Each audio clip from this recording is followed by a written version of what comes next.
avant de parler de relations interculturelles entre les peuples, entre les nations, entre les individus, les groupes, eh bien, il faut évoquer, disons, l'aspect qui est plus sombre, qui est tout ce qui constitue les conflits. On ne peut comprendre la nécessité de s'écouter que si on connaît l'histoire des conflits. Et donc, dans cette civilisation qu'on appelle la civilisation de l'islam, ou la civilisation arabo-musulmane, dans le sens où elle s'est exprimée essentiellement en arabe, eh bien, il n'y a pas eu que des phases d'interculturalité. Il y a eu beaucoup de phases de violence, et c'est tout à fait normal, c'est ce que nous enseigne l'histoire de tous les peuples. Mais c'est de cette violence, ou en accompagnement avec cette violence, que naissent des initiatives précisément interculturelles, qui transgressent les conflits, qui transgressent les frontières, surtout les frontières invisibles. Et les sciences, dans cette aventure, ont joué un rôle très très important. Alors je vais d'abord vous dire ce que j'entends par science arabe. Il s'agit de toutes les activités scientifiques au sens d'aujourd'hui, c'est-à-dire mathématiques, astronomie, physique, chimie, mécanique, etc., auxquelles il faut ajouter, parce que c'est dans la classification des anciennes sociétés, la philosophie, l'astrologie. La philosophie, parce qu'elle est considérée même par les scientifiques pendant des siècles comme étant la mère des sciences, c'est elle qui est au-dessus des sciences, contrairement à aujourd'hui où on dit que ce sont les mathématiques. Et puis l'astrologie, parce que c'est la fille de l'astronomie. Du moins l'astrologie astronomique, eh bien, plus elle est liée à l'astronomie, plus elle a des apparences scientifiques, et plus elle est crédible, et plus elle se vend bien pour les consommateurs. Voilà. Science arabe, c'est tout simplement parce qu'il s'agit de tout ce qui a concerné les sciences, c'est-à-dire les traductions, l'enseignement, traduction de différentes langues vers l'arabe, exclusivement vers l'arabe, sauf pour une petite période vers le syriaque, qui est une langue de la région. Donc, on qualifie d'arabe l'opération de transfert, l'opération d'assimilation, l'opération d'enseignement, la recherche, la production d'ouvrages et la circulation d'ouvrages. Pourquoi on qualifie tout cela d'arabe? Parce que ce que je vais vous raconter nous est parvenu essentiellement écrit en arabe. Donc c'est une définition technique. Et donc, à contrario, ça veut dire que quiconque dans cette civilisation a eu l'occasion de maîtriser la langue arabe en tant que telle et avait la vocation de pratiquer telle ou telle science, eh bien, quelle que fût son origine ethnique ou confessionnelle ou régionale, il pouvait le faire au même niveau que tous les autres acteurs de cette civilisation. La clé, c'était la langue arabe. C'est comme l'anglais d'aujourd'hui, si vous voulez. Voilà. Donc, je ne le répéterai pas.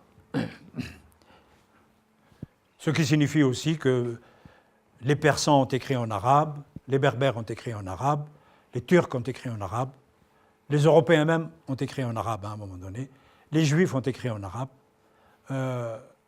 même si, à un moment donné, quelques langues vont au contact de la langue arabe, qui était la langue dominante de la science pendant plusieurs siècles. Certaines langues vont, si j'ose dire, s'émanciper et vont essayer d'exprimer la science. En particulier, ce sera le cas pour le persan, à partir de la fin du XIe siècle, pour l'hébreu à partir du début du XIIe siècle, en Espagne, pour le berbère à partir du XVIe siècle, au Maghreb, pour le turc à partir du XVe siècle, en Anatolie. Mais ces langues n'atteindront jamais le niveau d'intervention de la langue arabe dans les sciences et la philosophie. Et d'ailleurs, la production la plus originale, pendant les 8 siècles de cette civilisation, la production la plus originale a été publiée exclusivement en arabe. Voilà. Bon, ceci étant dit, quelle est la relation entre le développement scientifique et la possibilité de s'écouter, de se parler, de s'échanger les idées, même de s'échanger les idées en polémiquant, c'est pas grave, mais sans qu'il y ait la violence qui tue. Voilà, c'est ça le problème. Eh bien, c'est possible, ça a été possible. Et donc, je vais essayer de vous le montrer rapidement. D'abord, la géographie montre que l'espace musulman a eu une chance inouïe. C'est qu'il s'est constitué, évidemment, par la violence, grâce aux conquêtes qui ont eu lieu entre 632, l'année de la mort du prophète, des musulmans, et 751, la date de la dernière bataille décisive, qui a eu lieu ici, au niveau de la frontière de Talas. Vous voyez le Talas ici? Il y a une rivière qui a toujours fait, pendant longtemps, constituer la frontière entre l'empire de Chine et ce que les Chinois appellent le monde occidental. Les Chinois appellent monde occidental tout ce qui commence à partir de Samarcande. Vous voyez? Donc c'est tout à fait relatif. Hein? Les musulmans appellent monde occidental le Maghreb et l'Espagne musulmane. Et puis les Européens appellent monde occidental ce que nous comprenons aujourd'hui comme monde occidental. Donc déjà, si on ne s'entend pas sur le vocabulaire, eh bien, on ne s'écoute pas bien, on ne se comprend pas. Et même aujourd'hui, il y a des divergences au niveau de la terminologie qui ont des conséquences, qui ne sont pas seulement des conséquences linguistiques. Donc vous voyez bien que l'Empire musulman, qui est sur 3 continents, l'Asie, l'Afrique, l'Europe, toute cette partie et toutes les îles, eh bien, il a la chance géographiquement d'être coincé, si j'ose dire, entre la Chine et l'Inde, 2 grands espaces qui ont produit de la science, avant l'islam, avant le 7e siècle, entre l'espace contrôlé par Byzance, qui n'a pas produit de science significative, mais qui est l'héritier de la grande tradition scientifique de la Grèce et de la grande tradition scientifique du prolongement de l'activité grecque, qui est celle de l'Égypte, d'Alexandrie, pendant la période qu'on appelle la période hellénistique, c'est-à-dire à partir du IIIe siècle avant Jésus-Christ. Et puis, le monde musulman, ici, a eu la chance d'être au contact de ce qui existait dans les bibliothèques, du point de vue science, même si c'était très modeste par rapport au grand flux qui va venir essentiellement d'ici et de la Grèce et d'Alexandrie. Alors, le monde musulman a été l'acteur, ou bien a été la victime, suivant les périodes historiques, de violences qu'il faut connaître pour comprendre comment, malgré la violence provoquée par les hommes, il y a toujours la possibilité d'avoir des communautés des 2 côtés de cette frontière qui se parlent. Et ces violences, rapidement, c'est du 7e au 9e les conquêtes au nom de l'islam. D'abord les conquêtes sur le territoire byzantin, la péninsule ibérique. Vous savez que les musulmans sont restés 8 siècles dans la péninsule ibérique, même si le territoire n'a fait que diminuer jusqu'à 1492, qui est la chute du dernier territoire musulman, qui est Grenade et ses environs. Mais vous le savez peut-être aussi, si vous ne le savez pas, vous le saurez aujourd'hui, que le Portugal a été gouverné pendant 5 siècles par des pouvoirs musulmans. Parce qu'on parle de l'Espagne, mais on ne parle jamais du Portugal. On dit même faussement l'Espagne musulmane. Ce n'est pas l'Espagne musulmane. L'Espagne n'a jamais existé en tant que telle comme ça. C'est la péninsule ibérique.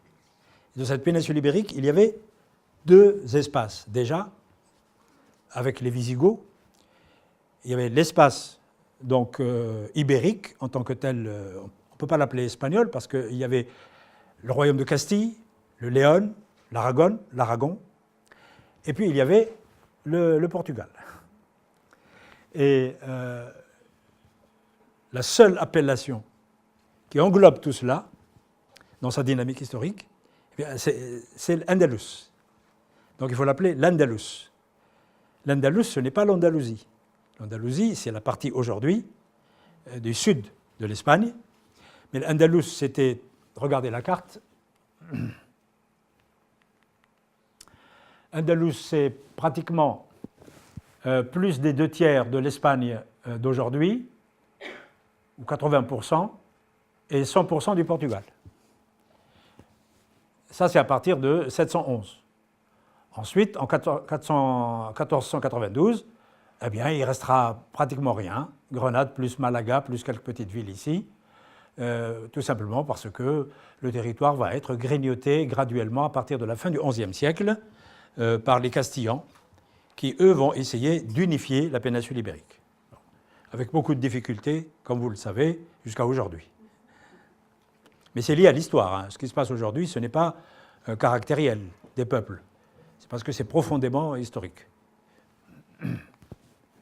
Alors, donc, les phases d'affrontement, il y a les musulmans qui vont occuper tous ces territoires par la violence et qui vont les garder pendant un certain temps. Il y a du XIIe, XIIIe siècle les croisades, qui sont des offensives européennes, de l'Occident latin, de l'Occident chrétien, vous l'appelez comme vous voulez, contre les territoires gouvernés par les musulmans. Alors il y a eu 8 croisades officielles, qu'on enseigne en général, mais on occulte un autre type de croisade. Donc les croisades officielles, c'est les croisades d'Orient. J'ai toute une conférence sur les croisades, mais pas vues par les historiens européens. Les croisades vues par les historiens arabes. Il y a quelques différences. Et puis il y a les croisades d'Occident, dont on ne parle jamais, on ne les enseigne jamais, parce qu'on considère que ce sont uniquement des récupérations de territoire.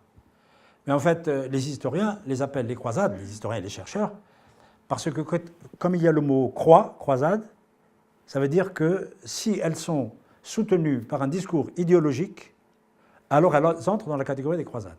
Si elles sont uniquement soutenues par un discours politique, nationaliste par exemple, ou de récupération du territoire, ce n'est pas des croisades. Alors il s'avère qu'elles sont pratiquement toutes soutenues par des discours religieux. À tel point qu'on est arrivé à un moment donné où le pape, un des papes, hein, il y en a plusieurs, a décrété, dans une de ses bulles papales, qu'il n'est pas nécessaire d'aller en Orient pour libérer le tombeau du Christ, quand on ne peut pas, à chacun son niveau, hein, c'est un peu comme les allocations familiales. Et donc, si on participe à une petite guerre pour récupérer juste un village ou une ville dans la péninsule ibérique, ben à un moment donné, on a les mêmes nombres de grâces pour aller au paradis que si on allait à Jérusalem, qui était beaucoup plus compliqué quand même, et un peu onéreux. Bien. Et puis, à le XIIIe, XIVe siècle, ce sont les offensives mongoles. Alors, quelles sont les conséquences de ces croisades sur le pouvoir musulman, sur sa dynamique sociétale, sa dynamique scientifique, etc. Je ne rentre pas dans les détails. D'accord ? Quelles sont les conséquences ici ? Eh bien, les historiens disent que les conséquences des conquêtes mongoles étaient beaucoup plus terribles que les conséquences des croisades. Alors, qui croire ? Ben, il faut essayer d'analyser, d'être indépendant. Et puis, c'est effectivement, selon certains points de vue, les croisades ont eu des conséquences beaucoup plus dangereuses pour le pouvoir musulman. Et selon un autre point de vue, ce sont les offensives mongoles. Avec le recul maintenant, nous considérons que, compte tenu du processus de détérioration de la situation de l'Empire musulman, ce sont les croisades qui ont eu des conséquences les plus fâcheuses, parce qu'elles n'ont pas concerné uniquement des récupérations de territoire, mais elles ont concerné la transformation des rapports économiques dans le monde, puisque pendant plusieurs siècles, le monopole du commerce international était entre les mains des marchands des pays d'islam, qui ne sont pas tous des musulmans. Ils sont chrétiens, musulmans, juifs, et les juifs ont joué un très grand rôle dans le contrôle du commerce international sous la bannière des musulmans. Ça, on l'oublie. Bien. Et puis, la conséquence, c'était, à un moment donné, eh bien, le contrôle de tout le commerce méditerranéen, qui va se poursuivre avec la 4e croisade, avec le contrôle du commerce dans la région de Byzance et dans la mer Noire et la mer Caspienne. Et puis ensuite, au XVe, ce sont les Portugais mais c'est dans la même continuité. C'est pour contourner les contrôles musulmans et pour les détruire. C'est la dernière victoire de l'Occident, si vous voulez, chrétien, c'est le contrôle de la route commerciale maritime de l'océan Indien.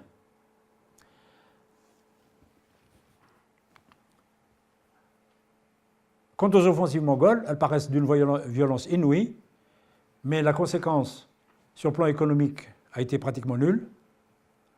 Et en plus, l'intégration des Mongols dans le système musulman, parfois même la conversion des dirigeants mongols à l'islam, a fait que, après avoir été des destructeurs, ils vont être des moteurs pour faire redémarrer la civilisation à leur manière, au XIIIe, XIVe siècle. Et ça, ce sont d'autres conférences. Au XVIe siècle, ce sont les offensives espagnoles et portugaises au Maghreb. Fin XVIIIe, XIXe, ce sont les interventions européennes au pays d'islam. Et parallèlement aux violences, je vous dis ça pour ne pas désespérer, pour le futur, ben, il y a toujours des groupes, des individus qui, eux, sont convaincus qu'il faut construire quelque chose ensemble. Et ils vont le faire. Et la science va jouer un rôle très important, c'est du moins le domaine que je connais. Alors, quelles sont les phases d'échange scientifique et interculturel? C'est grosso modo le plan de ma conférence. 8e, 10e, des savoirs grecs, indiens, chinois, persans, latins arrivent en pays d'islam par la volonté de certains dirigeants des pays d'islam, en particulier les premiers abbassides, Al-Mansour, 754-775, son fils Al-Mahdi, 775-785, son petit-fils Haroun al-Rachid, le plus connu, celui des Mille et une nuits, 785-809, et le quatrième. Donc vous voyez, la continuité est très importante. Quatrième, Al-Ma'moun, qui est le moins connu, 813-833. Bon, il y a un gap entre 809 et 813, parce qu'il y a eu une guerre civile pour la prise du pouvoir. Vous savez, toutes les guerres qui ont eu lieu en pays d'islam, ce n'était pas pour dire il faut être bon musulman comme ceci ou comme ceci, comme on le dit aujourd'hui. Bien. Alors donc, vous voyez déjà, c'est par décision endogène, si j'ose dire, qu'on est allé chercher la science des autres pour en faire une arme de développement, et non pas une arme de guerre. 10e, 18e siècle, des savoirs des pays d'islam vont circuler en Chine, en Inde, au Japon et en Corée. C'est la partie la moins connue. Ce sont les résultats des recherches de ces 20 dernières années, réalisées essentiellement par des collègues chinois, japonais, coréens et hollandais. Fin 10e, 15e, bon, les choses se chevauchent forcément. Des savoirs des pays d'islam en Europe. C'est la période que vous connaissez le mieux, même si vous l'avez lu dans Wikipédia, c'est pas grave. Il y a beaucoup de choses fausses dans Wikipédia, mais il y a des choses vraies. Bien. Et donc, je vous montrerai quelques images pour conforter tout cela et préciser certaines choses. Et puis, 11e, 18e, ce sont des savoirs des pays d'islam en Afrique subsaharienne. Ça, les gens ne connaissent pas parce que ce sont des recherches très très récentes qui sont juste à leur début. J'ai publié un livre avec un de mes doctorants. Il n'est pas là parce que, bon, c'est un livre qui concerne essentiellement les spécialistes. Et puis, 18e, 19e siècle, des savoirs européens en pays d'islam. Donc, vous voyez, là, pourtant, c'est connu comme étant la période de la colonisation, mais c'est une période aussi où les pays colonisés vont profiter objectivement de l'avance de l'Europe sur le plan technologique, sur le plan scientifique. On ne le dit pas assez dans ces pays qui ont été colonisés et qui sont maintenant indépendants. Pourquoi? Parce qu'on a encore des lunettes nationalistes idéologiques. Mais quand on est historien, on essaye d'éviter toutes ces lunettes et on essaye de raconter ce qui s'est passé. Donc, si vous voulez, il faut faire la distinction entre le fait que dans mon village, qui est à 30 km d'Alger, jusqu'à l'indépendance, il n'y a eu que 4 bacheliers. Il faut faire cette différence, c'est-à-dire que c'est le filtre colonial. Et le fait que ces 4 bacheliers ont tous été de grands professeurs, ça veut dire qu'ils ont été bien formés dans le cadre de l'école de Jules Ferry, l'école de la République. Vous voyez la distinction? Si je ne dis pas ça, on va m'accuser d'être pro-colonial. Et donc si on ne dit pas tout, on fait du discours idéologique. Alors, les relations interculturelles, figurez-vous, ont commencé d'abord par des polémiques qui ne sont pas scientifiques, les discussions scientifiques, on les appelle des débats, des échanges, pas nécessairement des polémiques. Par contre, dans le domaine religieux, il y a eu des polémiques. Eh bien, ces polémiques ont eu un rôle très positif parce qu'ils ont rapproché les gens, ils ont permis aux gens de discuter entre eux sur la chose la plus sensible, qui était le fondement de la nouvelle société, qui était l'islam. Voici un livre qui s'appelle Littérature polémique et apologétique en langue arabe entre les musulmans, les chrétiens et les juifs. Nous sommes au 9e, 10e siècle, à Bagdad, des chrétiens, des juifs qui ont leur langue, pas nécessairement l'arabe. Il y a l'hébreu, il y a le syriaque. Ils se réunissent, ils débattent et polémiquent en arabe. Sur quoi? Eh bien, les chrétiens et les juifs et les païens vont attaquer l'islam, vont attaquer les musulmans pour leur dire que leur religion n'est pas bonne. Et ça se passe à Bagdad, la capitale de l'islam. Je ne sais pas si vous vous imaginez. Et nous sommes au 9e siècle. C'était l'époque où l'islam, que j'appelle l'islam premier, c'était l'époque de la dynamique de développement d'une civilisation multiforme, et donc le dogmatisme n'avait pas sa place. Ou du moins, il n'était pas encore constitué, ni figé. Toute dynamique donne des espaces de liberté, parce que les gens se cherchent, ils construisent leur voie.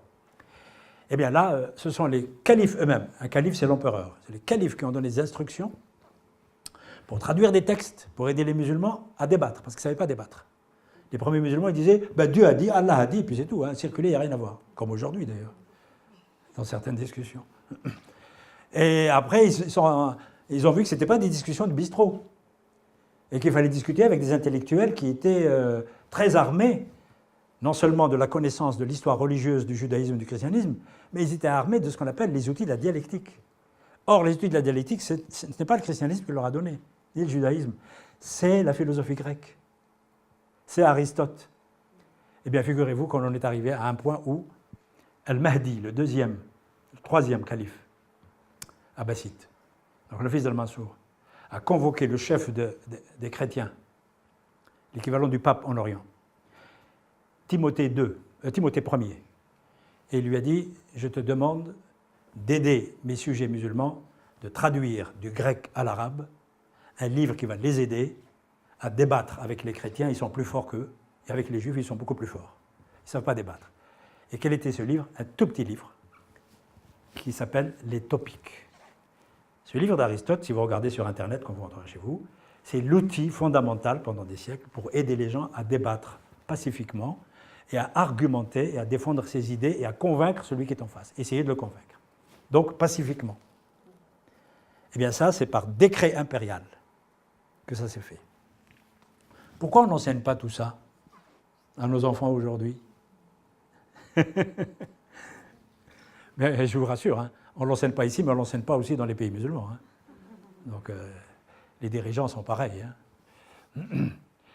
Donc ce livre a été écrit uniquement pour essayer de faire la bibliographie des écrits qui ont été publiés et dont nous avons les références. Bien. Un deuxième travail a été fait concernant uniquement les polémiques islamo-chrétiennes. Il est beaucoup plus récent. Le premier est à la fin du XIXe siècle. Celui-ci, donc c'est bibliographie du dialogue islamo-chrétien par toute une équipe, dont certains sont vivants encore, parce que c'est un livre récent, 1975 ou 1973.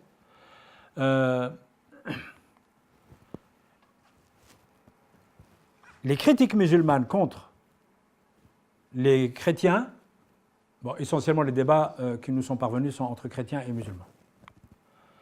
Les musulmans n'ont jamais compris jusqu'à aujourd'hui le concept de trinité, d'incarnation, de divinité de Jésus et d'adoration de la croix. C'est comme ça, ils ne comprennent pas. Ce sont des monothéistes purs et durs, du style il y a Dieu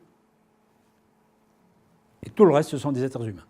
Donc il n'y a pas de sacralité, il n'y a pas de divinisation de n'importe qui. Voilà, ça c'est l'islam. Et ça n'a pas changé depuis 1000 ans. Les critiques chrétiennes à l'islam. Supériorité du christianisme. Ça commence mal. Ils sont à Bagdad. Hein. Doute sur l'authenticité du Coran. Là, en temps normal, c'est la guillotine. Hein. Inutilité de la prophétie de Mohammed. Ça, on enfonce le clou. Il ne sert à rien, c'est-à-dire que les premiers prophètes sont suffisants. Alors tous les premiers prophètes sont reconnus par les musulmans. C'est-à-dire Jésus est un prophète, Moïse, etc., etc. Il y a toute une liste. Hein. Bien. Et puis juste les musulmans disent, écoutez, bon, il y en a un, Dieu a dit que c'est le dernier, bon, et que c'est pas le meilleur, mais enfin d'ailleurs il a un rôle qui est moindre. Hein. Il ne fait pas de miracle. Mohammed ne fait pas de miracle. Bon, après on lui a fait faire des miracles parce qu'ensuite, bon, on a traversé un peu l'histoire. Mais Mohammed aimait bien qu'on l'appelle non pas le prophète, mais le messager. Parce que le prophète, c'est Nabi.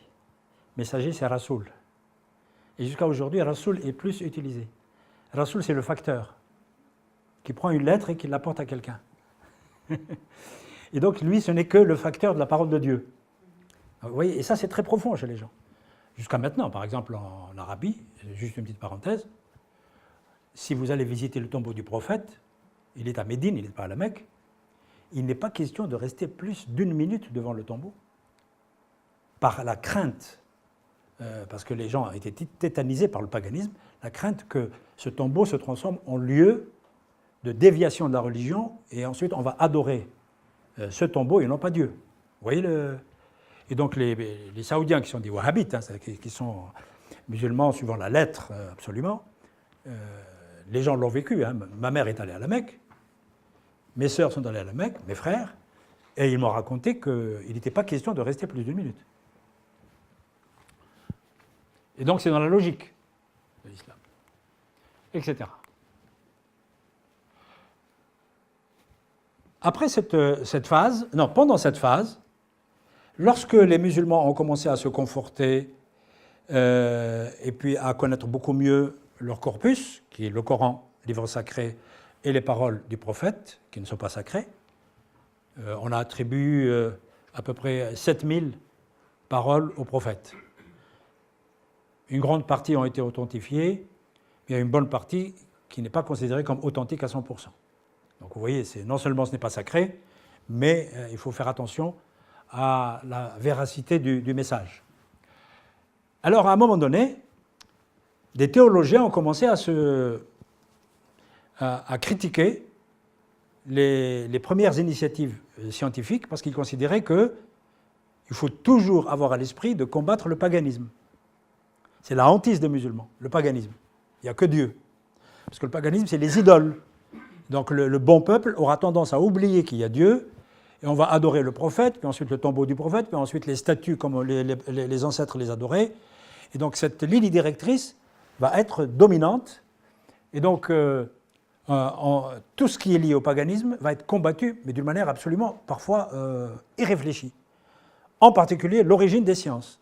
Comme la majorité des sciences, toutes les sciences qui vont être traduites en arabe, toutes viennent d'espaces culturels païens du point de vue religieux. L'Inde, c'est païen.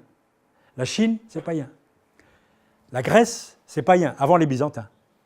Or, les Byzantins n'ont pas beaucoup produit, c'est surtout l'héritage grec qui était enfermé dans la bibliothèque. L'Égypte, païenne. Là où vous tournez, il n'y a que du paganisme. Donc, certains théologiens dogmatiques ont dit, que font les scientifiques? Et en plus, ils sont encouragés par les empereurs, les califes, qui sont là au nom de l'islam d'ailleurs. Eh bien, ils sont en train de traduire toute la production faite par les païens, qui sont ennemis du monothéisme. Donc, il y a eu un courant contre les sciences. Alors, pour contrer ce courant contre les sciences, comme on est encore dans la phase de construction, il y a un nouveau courant qui va se développer, en particulier chez les intellectuels, et qui va même créer des légendes pour dire, eh bien, Dieu est pour la science, le prophète est pour la science, et les califes sont pour la science. Bon, comme je n'ai pas le temps, je ne vais pas faire toute l'histoire. Alors pour Dieu, on va chercher les versets du Coran, il y en a plein, qui sont favorables à la science. Mieux que ça, il n'y a aucun verset du Coran qui soit contraire à la science. Aucun. Bon, ça je vous le dis parce que j'ai appris le Coran. Puis en plus, on peut vérifier parce qu'il y a il est traduit dans toutes les langues sur Internet. Vous vérifiez. Vous mettez science, vous faites marcher le moteur de recherche Google, puis il vous donnera toutes les occurrences. Bien. Le seul problème, c'est que Dieu, quand il parle de science, de quelle science parle-t-il? Il parle des sciences religieuses ou des sciences profanes? Comme Dieu n'a rien dit, donc les hommes vont s'étriper dans le doute, mais ça donne un espace de liberté. Il y en a qui vont croire aux sciences tous azimuts, et d'autres qui disent non, attention, Dieu ne parlait en fait, ne voulait parler que des sciences religieuses. Et donc tout ce qui vient des païens, il faut l'éliminer. Ce courant a existé dès le départ, mais il n'a pas empêché le tsunami de la science de se développer, parce que ce tsunami, c'est un phénomène sociétal beaucoup plus profond. Alors voici la légende quand même qui a été construite par quelques intellectuels pour aider les gens à dire oui, oui, la science, elle est universelle, il faut qu'elle vienne de tous les côtés, ce n'est pas important. L'origine de la science, ce n'est pas très important, ce qui compte, c'est son contenu. Alors il y a cette... ça, c'est une image d'Épinal grecque. Il y a deux personnages qui sont là, empereur de Byzance et empereur musulman. Celui-là, c'est le Mamoun, le quatrième que j'ai évoqué, 813-833. Le moins connu, mais le plus célèbre quand on veut parler des sciences. Aujourd'hui, dans les écoles des pays arabes et musulmans, on arrive à placer dans un cours d'histoire que c'est grâce à Al-Ma'moun que les sciences exactes se sont développées en pays d'islam. Bien. Et contre la volonté de cet empereur, qui lui était empereur de Byzance, mais qui était dogmatique et qui était contre le fait de prêter les livres grecs de ses ancêtres aux musulmans pour développer les sciences. Alors qu'à l'époque, eh bien, à Byzance, on n'était pas capable de développer les sciences comme le souhaitaient les musulmans. Alors tout ça, évidemment, c'est une construction, mais qui a une certaine réalité. Je ne rentre pas dans les détails. Toujours est-il que ce monsieur a joué un rôle. Il a financé la science, il a été un mécène, il a soutenu les premières initiatives et il a contacté un empereur, c'est peut-être pas celui-là, qui est Léon V, qui a régné à la même époque, pour qu'il lui prête les manuscrits de philosophie, de mathématiques, de physique, de chimie, de médecine, pour qu'ils soient traduits en arabe. Alors ça, c'est vrai. Donc c'est une partie de la légende qui est vraie, parce que nous avons des témoignages, nous avons des noms, nous avons des délégations qui sont parties à Byzance, qui ont rapporté des livres et qui ont été traduits en grec et surtout en arabe. Nous avons les textes grecs et nous avons leur traduction en arabe. Et mieux que ça, parfois les textes grecs sont perdus, mais nous avons les références données par les Grecs eux-mêmes, donc ils ont existé, et nous n'avons que la traduction arabe. Donc c'est indiscutable. À partir de là, il va y avoir différentes formes de relations qui vont se développer grâce à l'activité scientifique. Voici un livre qui a été publié à la fin du Xe siècle, à Bagdad. Nous sommes en plein boom scientifique. Il s'appelle le catalogue, tout simplement. Là, c'est en arabe livre, et là, c'est le catalogue. D'ailleurs, ce mot est arabe, ce mot est persan. Donc, c'est le catalogue de la production intellectuelle des Grecs, des Indiens, de tous. Donc, voilà, une prétention un peu universaliste, jusqu'à la fin du Xe siècle. Et évidemment, il fait la part belle à tout ce qui s'est développé en sciences à partir du phénomène de traduction. Et c'est grâce à lui que nous savons que des dizaines et des dizaines d'ouvrages ont été traduits du grec à l'arabe, du syriaque à l'arabe, du sanskrit, la langue scientifique indienne, à l'arabe, mais on apprend surtout. On a les noms des acteurs de cette aventure qui va commencer à la fin du 8e siècle, qui ne va s'achever qu'au milieu du 10e siècle. Donc ce n'est pas un phénomène accidentel, c'est un phénomène civilisationnel. Et ces acteurs sont en majorité des Arabes chrétiens. Et donc vous voyez la dimension interconfessionnelle. Il y a des chrétiens, il y a eu des juifs aussi, mais plus tard, des chrétiens, des juifs, des persans, donc païens, avec les musulmans, qui ont été amenés objectivement à se rencontrer, à s'échanger les manuscrits, à faire partie d'une même délégation, à traduire parfois en même temps un ouvrage, parce qu'il y en a un qui maîtrisait mieux le grec et l'autre maîtrisait mieux le syriaque ou l'arabe. Et donc c'était une occasion de rencontre, d'échange à travers un programme scientifique. Et ça a créé dans le mental des gens, même chez les populations les plus endoctrinées, l'idée que la science n'appartient pas à un seul peuple et qu'il faut l'intervention de plusieurs représentants de plusieurs peuples parce que la science est universelle. Cette idée est très très importante.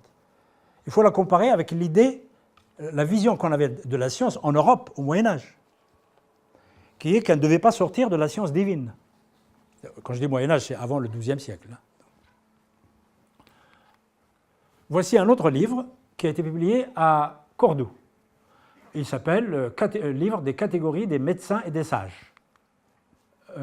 C'est un médecin, mais quand il parle des acteurs de la science, à la fois dans l'Espagne musulmane et ailleurs, eh bien, dans sa manière d'écrire, dans sa formulation, il n'y a strictement aucun signe qui montre qu'il a des préférences a priori, subjectives, vis-à-vis de telle communauté. Il ne met pas en avant les Arabes parce qu'ils sont Arabes. Il ne met pas en avant des médecins musulmans parce qu'ils sont musulmans. Lorsqu'un médecin est très bon, alors qu'il fût juif ou chrétien ou musulman, ben, il le met en avant. Ça veut dire que dans cette cité des premiers siècles, les critères n'étaient pas les critères d'aujourd'hui, si vous voulez, ou de ceux qui vont venir à partir du XIVe siècle, à partir de la phase de déclin. Alors il donne 37 biographies de la période. 10 biographies de médecins chrétiens ou juifs. Il n'était pas obligé. Il aurait pu les mettre sous le tapis. Hein. Voici, il parle aussi, il est même acteur, de cette expérience qui va amener des chrétiens et des musulmans à réaliser un projet commun. C'est une miniature d'un livre très très important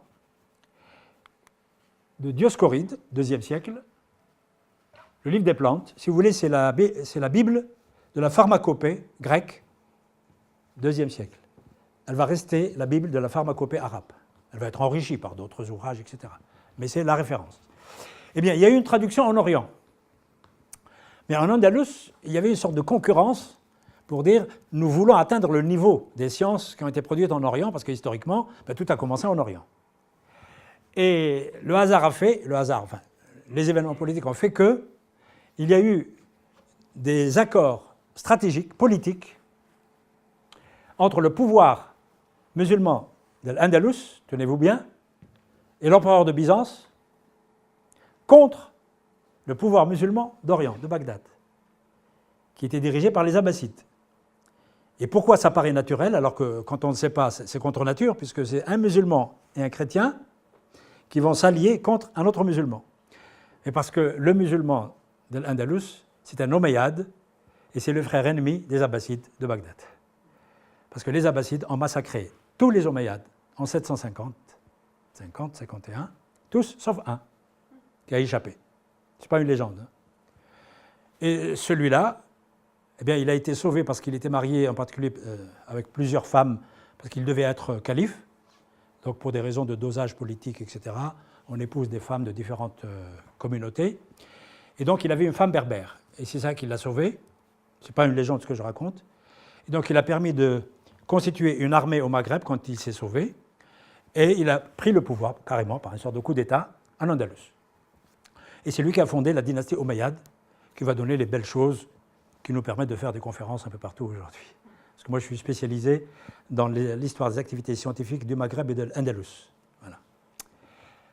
Eh bien, vous savez comment il est appelé, ce monsieur, qui s'est allié avec un chrétien, qui est l'ennemi juré des Abbassides? Eh bien, ça va t'intéresser vraiment, parce que c'est le thème. C'est le premier immigré en Europe de ce rang. Il s'appelle Abd al-Rahman l'immigré en arabe. Abd al-Rahman al-Dakhil, pour ceux qui comprennent l'arabe.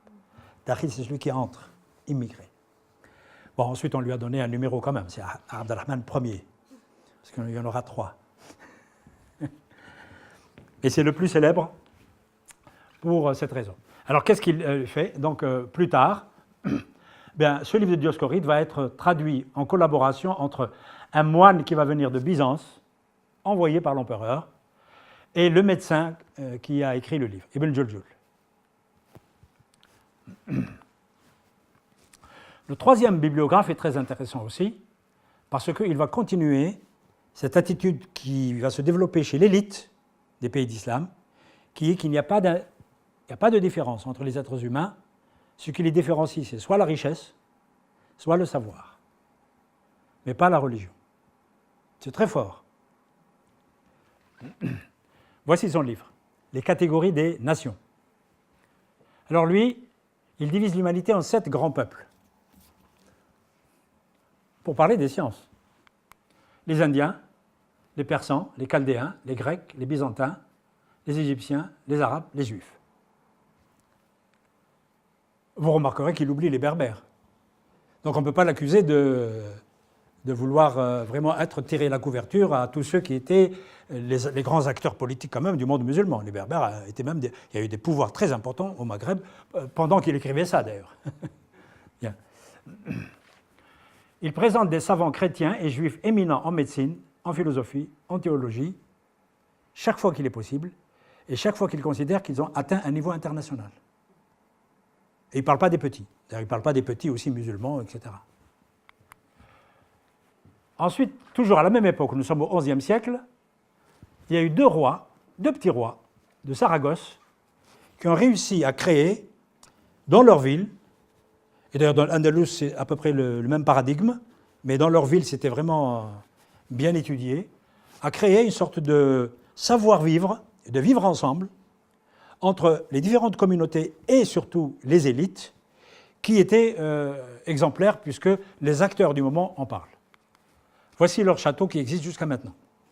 Il est à Saragosse, il s'appelle Al-Ja'fariya, c'est là où siège le gouvernement régional, mais vous pouvez le visiter. Et dans ce château, en fait, ont vécu non pas deux petits rois, mais un philosophe et un grand mathématicien, tout en étant des rois. D'ailleurs, le mathématicien n'a pu continuer à rédiger son livre qui a été perdu jusqu'au XXe siècle, puisque grâce aux recherches que j'ai effectuées avec un de mes collègues hollandais, on a mis une quinzaine d'années, on a réussi à découvrir le premier volume de ce livre. Mais en 15 ans, on a découvert des petits morceaux, puis là, on a reconstitué le premier volume. Et le deuxième volume, il n'a jamais eu le temps de l'écrire, il est mort jeune. Et donc si vous visitez ce château, n'oubliez pas que l'esprit a soufflé dans ces châteaux. Ce n'est pas uniquement des châteaux, des féodaux qui étaient là pour vivre, pour bien manger, etc., pour danser.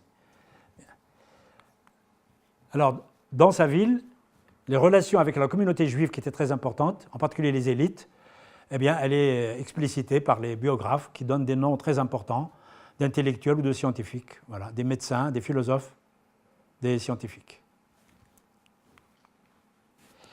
Et puis, à partir de l'espace musulman, comme ce n'est pas une conférence sur le contenu des sciences en pays d'islam, je ne vais pas vous raconter ce qu'ont fait les musulmans. Vous n'avez qu'à acheter les petits livres qu'ils ont là, ils ne sont pas chers. Voilà. Ça, c'est une bonne transition. Hein. Mais ce n'est pas une parenthèse, hein, vous ne la coupez pas. Et donc là, il y a des informations sur, réellement, discipline par discipline, sur la contribution de la civilisation de l'islam à partir de ce qui est connu, parce que les recherches continuent. Quand je voyage, je découvre toujours des manuscrits intéressants. Leur contribution dans l'enrichissement du patrimoine scientifique de l'humanité. Ça a commencé bien avant, évidemment, avec les Égyptiens, les Babyloniens, puis les Chinois, les Indiens, les Grecs, et puis ils vont prendre le relais. Et le relais, ce qui est important, c'est que cette civilisation va prendre le relais pendant 4 ou 5 siècles. 4 ou 5 siècles qui ne sont pas enseignés aujourd'hui, même dans les pays musulmans. Parce que les recherches ne sont pas assez développées dans ces pays, parce que ça n'intéresse pas les gens qui dirigent les pays, les gouvernants, ou pas suffisamment, du moins. Mais il y a des élites qui continuent qui s'occupent de tout ce patrimoine. Et Internet est un instrument, on vous parle toujours d'Internet comme étant un instrument terrible pour la propagande, pour les courants idéologiques extrémistes, etc., dogmatiques, mais vous ne le savez pas parce qu'on ne vous le dit pas, nous sommes des chercheurs. C'est un outil absolument formidable pour la connaissance, la diffusion, progressivement, du patrimoine scientifique de cette civilisation, et parfois de manière brute, parce qu'on met sur Internet des manuscrits, des centaines de manuscrits. Et on attend les chercheurs. Et les chercheurs, il faut les former. Il faut 5 ou 6 ans pour former un jeune chercheur, pour pouvoir accéder à des manuscrits, pour pouvoir les exploiter et apporter des éléments nouveaux. Bien. Alors donc je ne parlerai pas du contenu, mais vous me croyez, c'est un contenu très très très riche, qui va d'ailleurs servir au démarrage de la tradition scientifique européenne à partir du XIIe, XIIIe siècle. Alors, le savoir musulman, sachez juste qu'il va circuler en Inde, il va circuler en Chine, au Sahel et surtout en Europe. Et cette circulation va amener les êtres humains à se rencontrer. Et même quand ça a lieu pendant les guerres, il y aura toujours des individus qui ne seront pas des acteurs de la guerre ou du conflit, ils seront les acteurs d'un projet pacifique qui est le projet scientifique. Et je vous montrerai maintenant. Ah tiens, il y a un petit bout en haut qui manque. Bon. Mais il manque partout, c'est bizarre, même dans mon ordinateur. Alors, d'abord, les acteurs, ah oui, voilà, c'est le mot qui manque, les acteurs du dialogue. Il y a d'abord des hommes d'État. Ne croyez pas que les hommes d'État dans l'histoire de l'humanité ont toujours été des ignorants, des sanguinaires, des militaires obtus, et leur but étant de contrôler des territoires et des hommes. Ben, il y a eu des hommes d'État dans toutes les civilisations qui, par leur parcours, par le hasard de leur environnement, étaient soit très cultivés, soit ayant une vision qui intègre le développement culturel, scientifique, etc., pour leur population. Alors, pour l'Europe, il y a Roger II de Sicile. C'est un petit roi, mais qui va réussir, et son père aussi, à contrôler la Sicile et à chasser les musulmans, chasser le pouvoir musulman. Mais il va garder les musulmans, évidemment, qui sont ses sujets. Eh bien, il va avoir, c'est grâce à lui, qu'un grand géographe, qui est maghrébin, et El-Idrissi, qui est originaire du Maghreb extrême, donc d'une ville du Maroc aujourd'hui, de Ceuta, il va réaliser la carte la plus performante par rapport à toutes les cartes qui ont été développées, réalisées en pays d'islam. Elle est performante dans le sens qu'elle est beaucoup plus internationale et mondiale que les cartes que faisaient les géographes musulmans, qui considéraient que ce qui importait le plus, comme c'est un empire sur 3 continents, c'est un empire monde, hein, il suffisait de décrire uniquement ce qui se passait dans l'empire, qui était déjà très grand. Mais là, cette carte va donner beaucoup d'informations, avec les fiches qui les accompagnent, sur précisément la périphérie de l'empire musulman, sur les territoires qui sont autour, la Chine, l'Inde, l'Europe et l'Afrique subsaharienne. Et pour cela, donc, il a fallu convaincre le géographe de venir à Palerme, qui est dirigé maintenant par un chrétien, et de former une équipe et de réaliser un projet qui va durer 15 ans. Il va travailler pendant 15 ans, ce n'est pas de la rigolade, hein, pendant 15 ans avec une équipe. Il va envoyer les membres de son équipe dans le monde entier. Pourquoi? Parce que c'est de la géographie. D'abord, ils vont lire tout ce qui a été écrit avant, mais un géographe, quand il vient après, par réflexe de chercheur ou d'universitaire de l'époque, il faut qu'il vérifie les informations.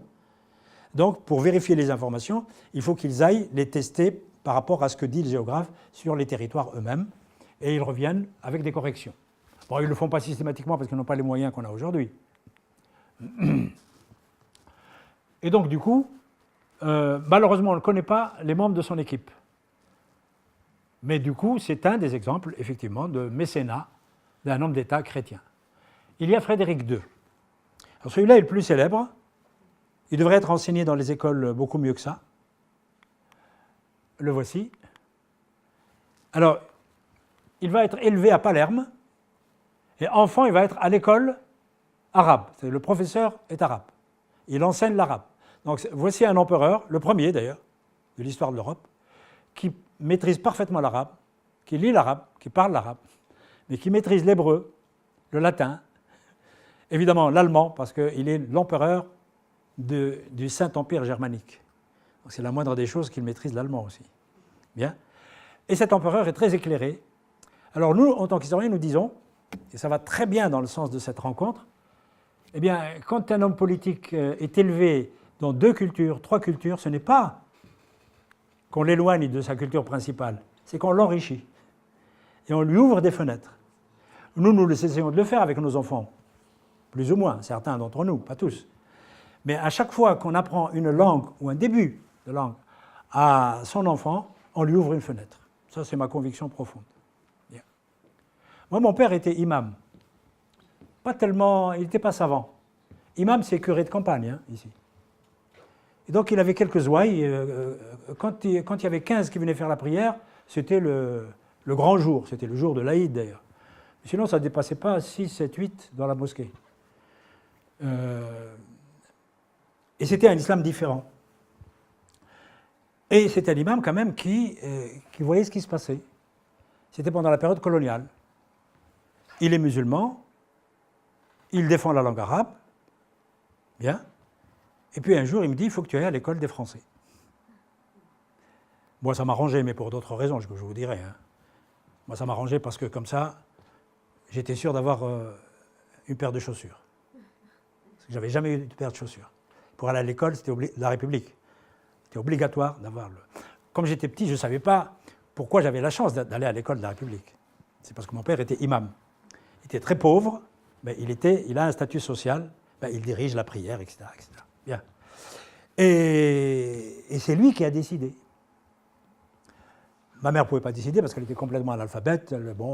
Elle savait que j'étais dans l'école de mon père, j'apprenais le Coran. J'apprenais l'arabe, mais sans le comprendre, parce qu'on ne pouvait pas enseigner la grammaire. Mon père n'était pas fort pour enseigner la grammaire. Et puis je suis allé à l'école comme ça, juste avec la condition quand même obligatoire d'avoir une paire de chaussures et d'avoir un cartable. Alors la paire de chaussures, j'en ai eu d'occasion. C'est le stock américain, déjà à cette époque. Et puis le cartable, ça posait problème, c'est trop cher. Eh bien, ma mère m'a confectionné un sac avec un tissu. C'est pour ça que de temps en temps, je fais des conférences en province. Et comme c'est à la mode aujourd'hui, et comme on n'a pas beaucoup de moyens chez les associations, là, on m'a offert le jeu, je suis absolument ravi. Mais ce que je n'ai pas osé dire, c'est que heureusement qu'on ne m'a pas offert un sac en tissu. Parce que ça me rappelle mon enfance. Et ça me traumatise. Or, c'est à la mode maintenant, les sacs en jute, vous savez. Donc, sa formation a fait qu'il était ouvert et qu'il a été amené à avoir une politique d'échange interculturel. C'est lui qui a dirigé la 6e croisade. Alors ça paraît contredire ce que je viens de dire, sauf qu'il est le premier et le seul à avoir dirigé une croisade totalement originale, tellement originale, qu'il a été excommunié par le pape. Alors vous allez deviner pourquoi. S'il a été excommunié par le pape, c'est qu'il n'a pas fait la croisade d'une manière catholique, si j'ose dire. C'est parce qu'il a voulu récupérer Jérusalem sans verser une seule goutte de sang, par le dialogue, par la négociation, par la discussion. Et il a réussi. Et il a réussi, il l'a fait avec, donc voilà, pour qu'on lui restitue le territoire, il va négocier avec celui-ci, qui est le roi d'Égypte, le Kamil. Alors ils vont négocier, ils vont s'entendre pour que l'armée de Frédéric II de Hohenstaufen entre à Jérusalem et qu'elle reste même pour une durée de 10 ans renouvelable. Et puis en plus, il y a eu une dynamique qui s'est lancée de négociation. En 1240, le sultan de Damas, qui dépend d'Égypte, rend la Galilée aux croisés. Ça ne s'est jamais vu qu'on rend un territoire comme ça sans guerre. Hein. Et puis le sultan d'Égypte le rend Ascalon. Voilà. Et Frédéric II est allé plus loin. Il est le deuxième à avoir financé, développé les échanges scientifiques. Et il était même curieux de ce qui a été produit en sciences. Il va poser des questions de géométrie à Yehuda ibn Salomon de Tolède. Il demande à ses collaborateurs de chercher un savant en Espagne qui sache répondre à ces questions. Nous sommes au XIIIe siècle. Tolède, il n'y a plus de musulmans. Tolède a été conquise par les Castillans en 1085. Il y a des musulmans, mais au sud.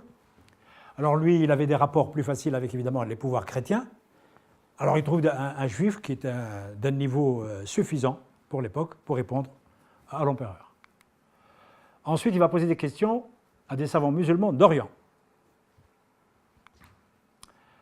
Il aura une réponse d'un savant que l'on connaît bien, qui a écrit un livre sur l'optique, et il lui donne des réponses satisfaisantes pour l'époque, bien sûr. Bien. Il pose des questions au philosophe maghrébin de Ceuta ibn Sab'in. Ce philosophe, ayant été élevé avec l'arrogance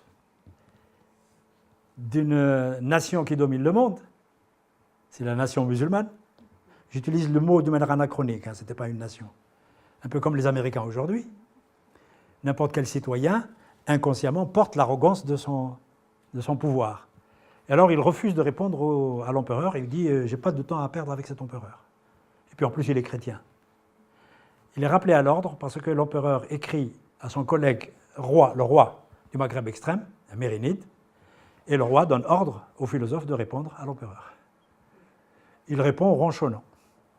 Il répond en traitant l'empereur d'esclave de Dieu. Il faut bien qu'il se venge. Hein. Mais il répond quand même.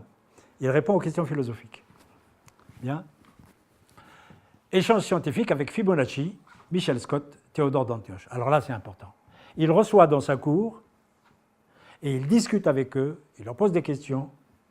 Fibonacci, le premier grand mathématicien européen du Moyen-Âge, le premier, mort après 1240, et qui a été formé d'abord en mathématiques dans la tradition mathématique arabe, puisqu'il le dit lui-même dans la préface de son livre, qui s'appelle le Liber Abaci. Il est allé à Béjaïa, qui est une ville, aujourd'hui une ville moyenne, en Algérie, mais à l'époque c'était le Maghreb central, et son père était le chef des commerçants pisans. Donc il l'a amené à Béjaïa, il a grandi un certain temps avec son père, et il dit lui-même « j'ai commencé à apprendre la science du calcul indien chez un marchand à Béjaïa ». Voilà. Bien. Ensuite, évidemment, il s'est perfectionné en voyageant en Europe et en Orient. D'ailleurs, ça se voit parce que dans ses livres, on voit des traces de mathématiques arabes de l'Occident et des traces de mathématiques arabes d'Orient. Ça, on peut le voir par ce qu'on appelle les études comparatives. Ça, c'est notre travail de chercheur. Et voici l'image d'Épinal qui confirme ça. C'est Fibonacci, c'est l'empereur, et regardez, avec le turban, on ne peut pas se tromper, c'est une image européenne, hein, mais ce sont les conseillers de l'empereur, ce sont des Arabes. Enfin, Arabes au sens culturel du terme, on ne sait pas. Et puis Alphonse X, le sage. On dit toujours que la conquête de la péninsule ibérique contre les musulmans s'est faite exclusivement par la violence, le dogmatisme et l'intégrisme religieux. Évidemment, quand on est chercheur, on est beaucoup plus prudent. Ce n'est pas si simple. Il y a eu tout cela, mais il y a eu autre chose, et dont on parlait peu parce que les recherches n'étaient pas assez avancées. Voici un exemple, j'en ai deux. Hein.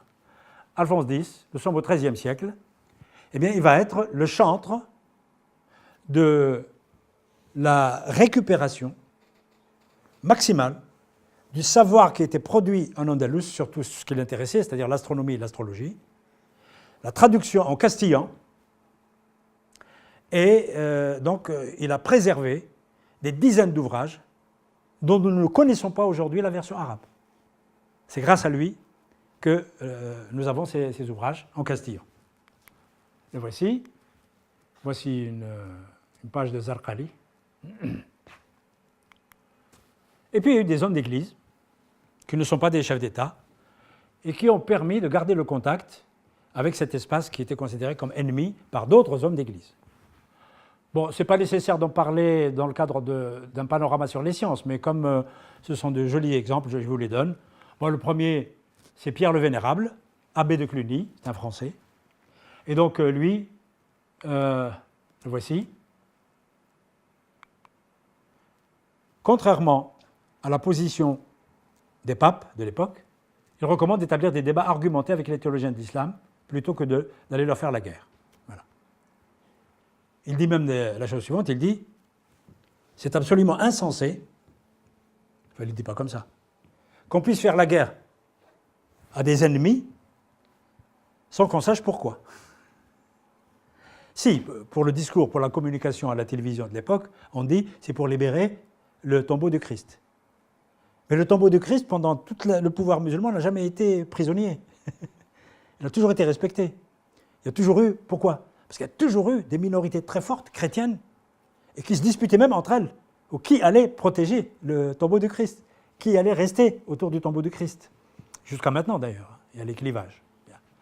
Et donc, ce n'était pas un argument sérieux. Donc il dit, si on veut combattre les musulmans, et effectivement il faut les combattre, parce que leur religion est un danger pour le christianisme. Et en plus c'est une religion qui est fausse. Voilà. Donc, mais pour qu'elle soit fausse, il faut qu'on sache ce qu'il y a dedans. Alors, qui peut nous informer sur leur religion? Eh bien, leur texte fondateur. Il y a le Coran et les paroles du prophète. Donc il dit, on va commencer par traduire le Coran. Il est du XIIe siècle. Nous avons les croisades qui ont déjà commencé, parce que nous sommes déjà à la troisième. Et les gens vont batailler contre les musulmans sans savoir pourquoi les musulmans sont puissants. Sans savoir pourquoi ils ont pu gouverner des peuples entiers sur 3 continents, alors qu'on passe son temps à dire que leur religion est mauvaise. Il y a quelque chose qui ne va pas. Et donc, il va faire traduire le Coran, mais il va avoir des difficultés, parce qu'il ne trouvera pas de traducteur. Ce n'est pas qu'il n'y avait pas de traducteur, parce que les traducteurs, nous sommes au XIIe, étaient occupés à fond pour traduire uniquement des ouvrages de sciences, de philosophie, d'astrologie. Ils se fichaient royalement des problèmes de religion. C'était des jeunes qui n'étaient pas envoyés par le pape, ni par les féodaux, ni par les pouvoirs de l'époque. C'était des citoyens de la cité européenne, en France, Angleterre, Italie, Croatie, Espagne, on connaît leur, entre guillemets, nationalité, qui sont venus en hommes libres, ayant entendu dire que la plus belle science n'est pas chez eux, elle est chez les infidèles. Et qu'il suffisait de passer la frontière, comme c'est une société qui admet les chrétiens et les juifs comme protégés, entre guillemets, donc un voyageur, il est autorisé à venir, surtout qu'il y avait beaucoup de commerçants.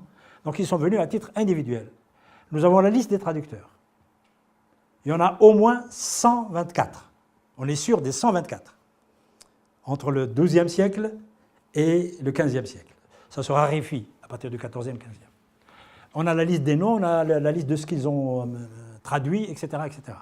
Et donc là, quand ils les appellent, eh bien, ils ne viennent pas. Alors il a fallu qu'ils leur donnent beaucoup d'argent, qu'eux trouvent des créneaux. Tout cela, ce sont des traducteurs connus. Et puis il leur a ajouté un musulman qui, lui, n'est pas un traducteur. Hein. Donc il leur a ajouté pourquoi? Mais parce que la traduction du Coran, il faut absolument... la langue est difficile et il faut ce qu'on appelle une traduction par groupe. Donc parfois, on ne comprend pas l'arabe, donc on demande... celui-ci, par exemple, maîtrise le latin, il maîtrise le latin, mais il maîtrise pas beaucoup l'arabe. Il maîtrise aussi une langue vernaculaire qui est la langue parlée dans la société espagnole, même si l'arabe est dominant pour la culture et le pouvoir politique. Et donc ce monsieur, il a l'avantage de connaître la langue arabe classique qui est liée au Coran et la langue vernaculaire. Donc on va jouer sur ça.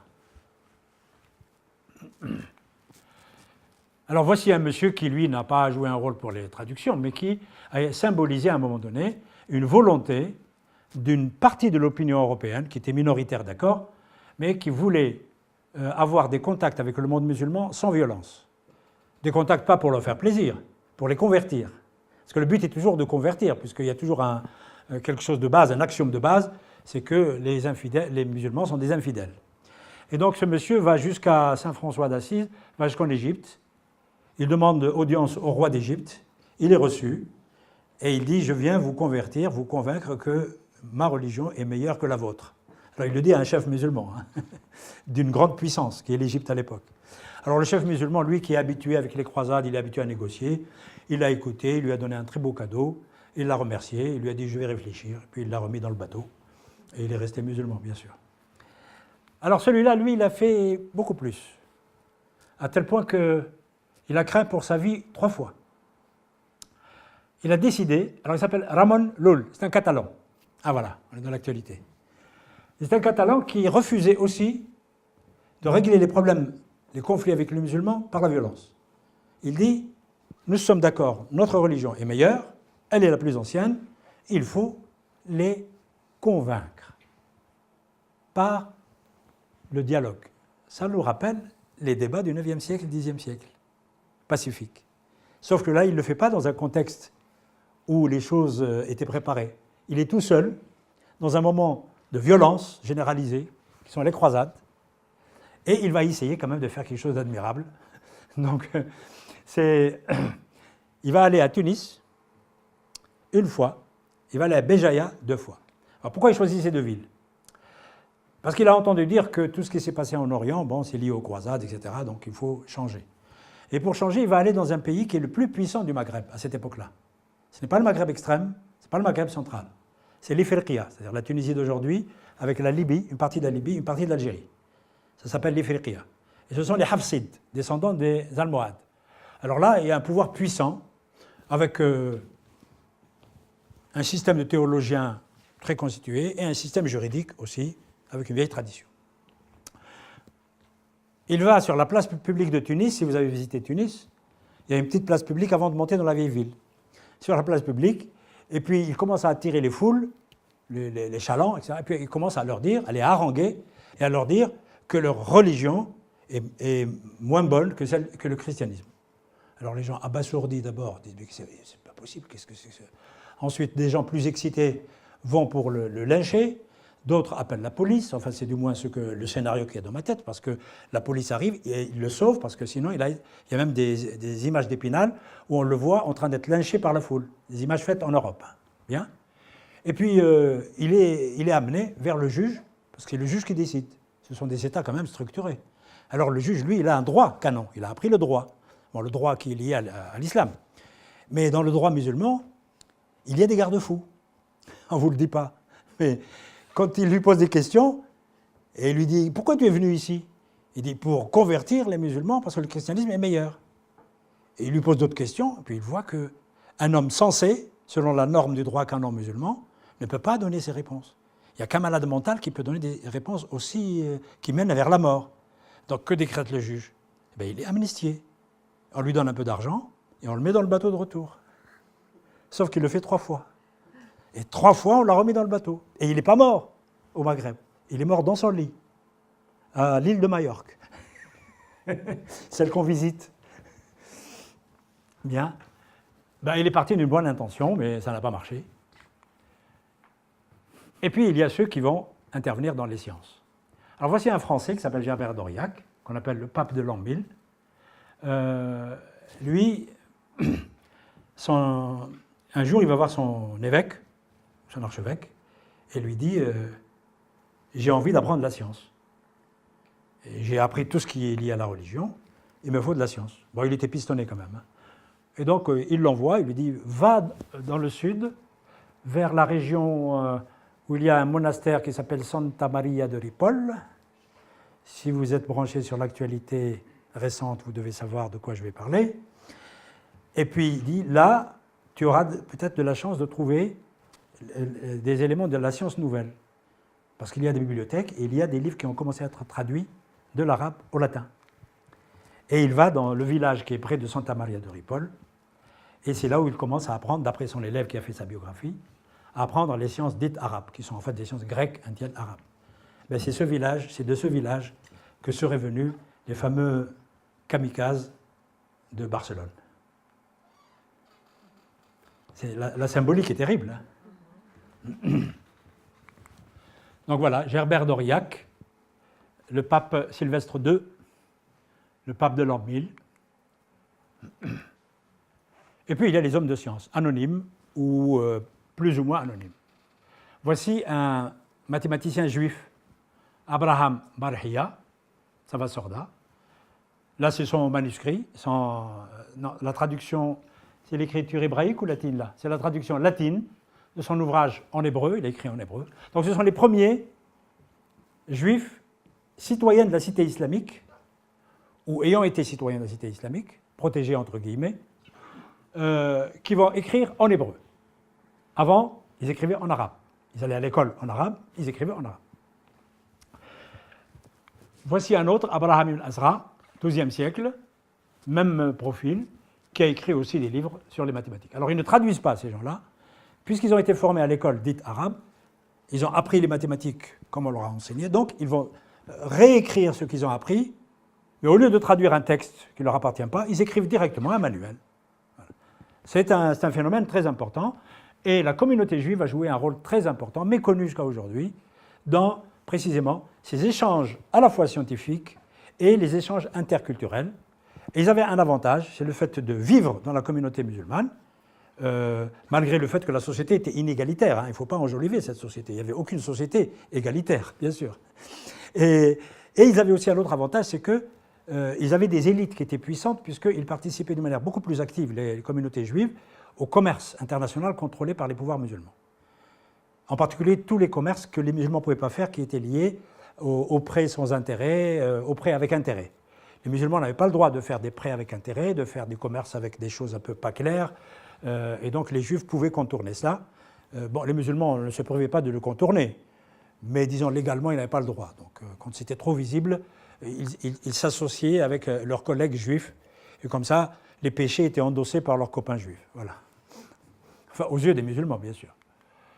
Et voici Fibonacci que j'ai évoqué tout à l'heure. Alors lui, c'est un mathématicien, mais il va être le relais direct en écrivant des livres.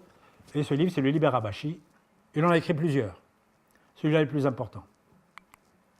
Et puis il y a les traducteurs, 124 traducteurs différents. Les langues de traduction, le latin, l'hébreu, le catalan, le toscan, les langues vernaculaires, ça veut dire tout simplement qu'il y a eu un nombre relativement important d'êtres humains qui ont été amenés à être acteurs de ce projet scientifique. Et donc, ils ont été amenés à avoir des échanges. Les domaines concernés, c'est tous les domaines de la science de l'époque ont intéressé ces traducteurs qui étaient des hommes libres. Philosophie, algèbre, géométrie, théorie des nombres. Alors il y a des parties qui sont d'origine grecque, philosophie, géométrie, théorie des nombres, d'origine indienne, origine arabe, essentiellement arabe, il y a un peu d'origine grecque et indienne, mais essentiellement arabe, astronomie grecque et indienne, mécanique grecque développée par les Arabes, médecine grecque et indienne développée par les Arabes, optique grecque développée par les Arabes au sens culturel, hein, comme je l'ai défini au début de la conférence. D'accord ? Astrologie, égyptienne, indienne, grecque, agronomie, chimie, etc. Et voici un personnage très important aussi qui, lui, a mis la main à la pâte. On l'appelle Constantin, donc un nom chrétien, mais l'Africain, ça veut dire, non pas l'Africain au sens de l'Afrique, mais de l'Ifriqiya, c'est-à-dire de la région qui est la Tunisie, Libye aujourd'hui et une partie de l'Algérie. Alors c'est un Maghrébin, né à Carthage, et qui un jour a commencé à publier des textes de médecine d'un niveau très très élevé. Or, le niveau le plus élevé à cette époque-là, c'était la médecine dite arabe. Parce qu'elle est partie du niveau le plus élevé au 8e siècle, qui est la médecine grecque, à laquelle elle a ajouté un tiers de l'apport médecine indienne, et puis elle a contribué en enrichissant la médecine dite galénique et hippocratique. Et donc le top de la médecine, dans le monde de l'époque, même chez les Chinois, le top en dehors de l'acupuncture, c'était la médecine dite arabe. D'accord ? Bien. Eh bien, lui, qu'est-ce qu'il va faire ? Il va publier des dizaines d'ouvrages exactement de ce niveau. Le seul problème, c'est qu'au lieu d'avouer qu'il les avait traduits de l'arabe au latin, ben, il signait de son nom comme si c'était lui l'auteur. Or, et les gens, à cette époque-là, ne pouvaient pas le savoir parce qu'il y avait les frontières culturelles qui faisaient qu'en Europe, on ne savait pas qui a fait quoi en médecine. Et la médecine a commencé à se développer. D'ailleurs, là où il y avait les contacts, ce n'est pas en France, ce n'est pas en Allemagne, ce n'est pas en Angleterre, c'est en Italie. On oublie beaucoup le rôle, on oublie souvent le rôle de l'Italie, mais pas à la Renaissance, pas le Quattrocento. Ça, c'est plus ou moins connu. Mais avant, surtout, à partir du XIe siècle pour le commerce, c'est l'Italie qui va contrôler, qui va chasser les musulmans de la Méditerranée. Quand je dis l'Italie, les 5 grandes villes commerçantes, Venise, Gênes, Pise, Amalfi, Bari. Bien. Et puis il y a le rôle scientifique. Voici une page d'un livre qu'il a traduit. Et puis la traduction, parfois, nécessite, comme je l'ai dit, que les gens se rencontrent parce qu'ils ne maîtrisent pas bien les langues. Alors les traducteurs juifs vont jouer un rôle très important. Voici quelques noms. Traducteurs chrétiens. Ceux-là sont l'un d'Espagne et l'autre de... Mais il y en a 124. Hein. Et puis il y a les traductions collectives. Arabe, langue vernaculaire, latin. Voici un exemple. Donc ces trois-là ont travaillé souvent en groupe. Michel Scott, qui travaillait à Palerme, avec ce monsieur.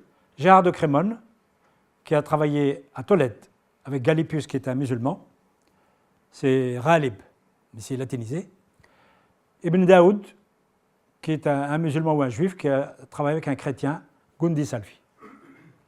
Leurs traductions sont connues. Et je terminerai par les mathématiques méditerranéennes en Afrique subsaharienne.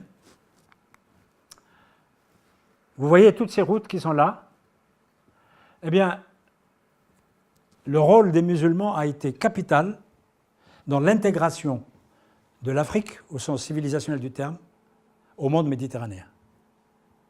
Et ce que vont faire les puissances chrétiennes plus tard, c'est en fait, ils viennent beaucoup plus tard, même trop tard parfois, puisque l'islam va se diffuser de manière très importante. Et pour une fois, si j'ose dire, l'islam va se diffuser dans cet espace, c'est la deuxième fois, sans guerre, sans violence, sauf dans 2 cas. Le premier cas, c'est au XIe siècle. Les Almoravides qui voulaient constituer un empire au nord. On l'appellera l'empire almoravide, qui va régner sur tout le Maghreb et sur l'Andalus, parce que l'Andalus était menacé par la Reconquista castillane. Donc avant de se renforcer et d'aller conquérir ce territoire, ils vont mener des guerres contre les royaumes africains ici. Et donc, c'était des guerres vraiment militaires, donc des opérations militaires. XIe siècle. La deuxième opération, la seule qu'on connaisse, la deuxième, a eu lieu au XVIIe siècle par le pouvoir du Maghreb extrême ici, par un des rois, saadien je crois, et qui a envoyé des expéditions militaires ici. Mais ça n'a pas beaucoup marché parce que ça n'a pas beaucoup duré. Mais ça a renforcé les relations encore plus entre le Maghreb d'une manière générale, Maghreb extrême, et ce qu'on appellera les empires noirs ici. Mais en fait, la diffusion de l'islam et les conséquences qui vont avec, c'est-à-dire quand vous diffusez une religion, ce sont les hommes qui vont circuler. Ils vont circuler d'abord avec le Coran, avec les paroles du prophète, et puis les commerçants, ils ne vont pas circuler qu'avec ça parce qu'il faut qu'ils élèvent leurs enfants, ils vont s'installer, ils vont avoir des sortes de quartiers dans les villes, comme ils l'ont fait en Chine d'ailleurs, comme ils l'ont fait un peu partout, sauf en Europe. Et puis ils sont obligés de former leurs enfants, donc de leur enseigner la langue arabe, les mathématiques, de les former en bons musulmans, donc de leur apprendre les rudiments de l'astronomie, parce que ça sert pour le culte, les pratiques religieuses. Donc du coup, ils vont être amenés à faire circuler les ouvrages scientifiques. Voilà comment les ouvrages scientifiques vont prendre exactement la route du sel, la route des esclaves, la route de l'or et la route des marchandises. C'est-à-dire des marchandises de luxe qui venaient du nord, pour les rois et les empereurs, et puis les matières premières que j'ai énoncées tout à l'heure. Et donc la conséquence, c'est que nous avons des milliers de manuscrits qui témoignent de tout cela. Environ 1 million de manuscrits dans les bibliothèques d'Afrique sahélienne, c'est une approximation. Évidemment, la majorité, ce sont des livres soit religieux, soit littéraires, soit historiques, soit juridiques. Mais il y a un pourcentage conséquent d'ouvrages sur les sciences d'une manière générale. 2/3 de ces livres sont écrits en arabe. Et là où l'interculturalité joue d'une manière tout à fait claire, c'est qu'un tiers est écrit en 35 langues africaines. La matière est arabe ou grecque ou indienne, ou musulmane religieuse, mais la langue, c'est le bambara, le soninké, songhai, pas toutes les langues, celles qui ont évolué au contact de l'islam, donc les régions qui ont été islamisées. Le Wolof, Pulaar, Hausa, etc. Bien. Et nous avons, l'UNESCO est en train d'étudier, de préparer le volume 9 de l'histoire de l'Afrique, et ils veulent ajouter un chapitre sur la circulation des savoirs religieux, culturels, et puis des savoirs scientifiques dans cette région. Voici une page d'un livre de mathématiques écrit par un mathématicien africain du Nigeria au XVIe, XVIIe siècle. Il écrit en arabe. Il a vécu au Nigeria, dans une ville qui s'appelle... ça va me revenir. Katsina. Il y a une ville qui existe qui s'appelle Katsina. Alors, comment en arabise on l'appelle? Le Katsinaoui, le Kashnaoui. Parce que le Katsinaoui, ça ne se prononce pas bien en arabe. Voilà. Ensuite, il est allé enseigner en Égypte. D'où viennent ces livres? Eh bien, vous allez voir, ils vont suivre les routes commerciales. Bon, vous trouverez les détails dans ce livre qui n'est pas là aujourd'hui, mais que vous pouvez avoir par Internet, Les sciences arabes en Afrique. Alors, ils viennent du Maghreb extrême, c'est le Maroc d'aujourd'hui, mais je ne parle pas avec les noms d'aujourd'hui parce que les frontières ont changé. Livre d'un mathématicien du XIIIe siècle, vous voyez quand même, hein, le meilleur mathématicien du Maghreb extrême à l'époque. des mathématiques en poème du Maghreb central, Ibn al-Banna, al-Akhdari. Tenez-vous bien, un livre de mathématiques, de mesurage, de géométrie de Cordoue, qui se retrouve dans une ville de l'Afrique subsaharienne, qui est au Mali aujourd'hui, c'est la ville de Ségou. Et comment il a été. C'est la seule copie au monde. Vous avez vu l'itinéraire de Cordoue en passant par le Maghreb extrême, probablement, c'est une hypothèse de ma part, parce que c'est moi qui l'ai édité pour la première fois, il y a quelques années, avec traduction française. Et puis il passe, il va par les routes commerciales et il arrive à Ségou. Et puis arrive à un moment donné, vers le 19e siècle, une troupe française qui a ordre d'occuper le territoire. Ils entrent dans la ville de Ségou. Là, il y a le prince de Ségou. Le prince a une bibliothèque, il est musulman, il a une bibliothèque très riche. Le capitaine qui dirige l'escouade entre dans la bibliothèque, il voit cette richesse. Les livres devaient se réjouir, ça c'est ma manière de raconter, hein, de voir un capitaine éclairé. Et donc il a dit, c'est une richesse qui ne doit pas rester ici, il faut que je l'envoie à Paris. Et il désigne une troupe spécialement pour ramener la bibliothèque jusqu'à Paris. Et tous les livres ont été catalogués, leur origine est mentionnée jusqu'à aujourd'hui, rien n'est caché. Et c'est comme ça qu'on peut vous raconter cette histoire. D'accord ? Et celui-ci, alors c'est encore plus intéressant, celui-ci, vous n'êtes pas obligé de me croire, mais moi je connais les textes, hein, je les fréquente depuis 35 ans, c'est une page d'un livre d'astronomie, une table astronomique qui vient d'Orient. Et l'astronome est un Égyptien du Xe siècle. Vous vous rendez compte ? On la trouve en Afrique subsaharienne. Bref, pour résumer avec une phrase qui devrait passer à la télé normalement, même dans le journal de 20 heures, au moment où les Africains de Tombouctou faisaient ce type de mathématiques, l'Europe ne savait pas que ces mathématiques existaient. Elle était encore en retard. Alors, les matières mathématiques étudiées en Afrique subsaharienne, ce n'est pas de la rigolade. Géométrie euclidienne, géométrie du mesurage, calcul indien, calcul des astronomes, calcul des héritages, ça c'est religieux. Astronomie pratique, calendrier lunaire, direction de la Mecque, ça c'est spécialement musulman. Science du temps, c'est musulman pour les moments des prières. Instruments astronomiques, astrolabe, cadran sinus, etc. Alors, le cadran sinus est un instrument sophistiqué, parce qu'il utilise la trigonométrie, et cet instrument va être connu plusieurs siècles avant qu'il ne circule en Europe. Le premier instrument grec et arabe qui va circuler en Europe, c'est l'astrolabe. Il va devenir tellement célèbre, c'est un petit bijou, je vous l'ai montré tout à l'heure avec le pape Sylvestre II, qu'un jour, le fameux couple connu, maudit, qui s'appelle Héloïse et Abélard, qui se sont mariés malgré tous les interdits de leur famille, de leur environnement, etc. Eh bien, ils ont eu un fils, avant qu'il soit excommunié, etc. Et ce fils, ils l'ont appelé Astrolabe.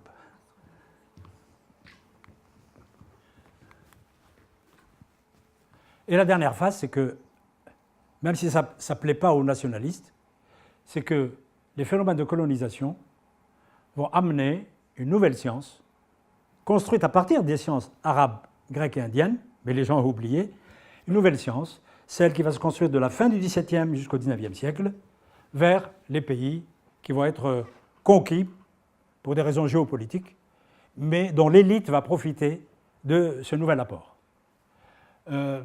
Mais ça ne commence pas par la décision des colonisateurs d'amener la science. Ce n'était pas leur préoccupation.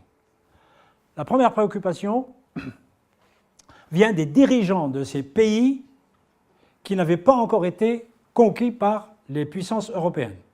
Donc ce sont des initiatives politiques pour développer leur pays parce qu'ils ont pris conscience au contact avec les Européens grâce à la diplomatie, grâce aux voyageurs, vous voyez les contacts sont utiles, qu'ils ont enfin pris conscience que le monde musulman a pris beaucoup de retard. Ils se sont refusés ce constat pendant longtemps, et puis là, il y a le réalisme. Et les premiers, figurez-vous, qui ont pris cette initiative d'aller chercher la science chez les Européens, ben c'est la plus grande puissance musulmane, c'est les Ottomans. Ils pouvaient s'en passer grâce à leur arrogance politique. Eh bien non, ils ont été très clairvoyants. Et ensuite, ça va toucher les autres pays qui vont être un peu des protectorats de l'Empire ottoman. L'Égypte, et puis le Maghreb, et puis un pays qui n'était pas sous le protectorat, c'est le Maroc.